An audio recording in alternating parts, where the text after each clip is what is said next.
Today, Bashir brought this container where we were going to put the battery pack and charger charger. We also connected the wires to the metal things that help the battery charge the phone.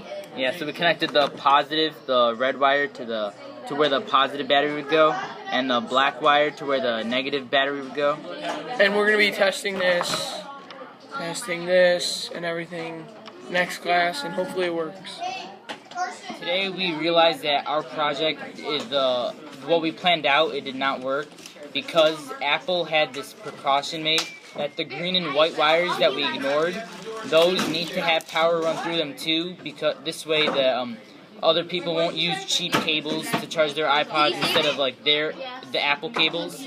So since our project didn't work, we found a new site that has a female USB port. So if we can make this circuit that has the female USB port, you can simply plug in an Apple cable and your iPod will charge, and it runs on a battery. So it's still focuses around our project. Buy all the stuff from Radio Shack. Yeah. We just emailed Mr. Brown for help to find stuff. So yeah. So if Mr. Brown has any materials that we need, we'll get them from him. But everything else we'll just get from Radio Shack. Connor and I had no time to do our video documentations on Wednesday and Thursday, so that's why I'm doing both of them at home right now. So on Wednesday, I went to Mr. Brown's room and I asked him for help in how to rewire and make the circuit with all the pieces I had, because I bought the pieces from Radio Shack, like all the ones that were needed from the website.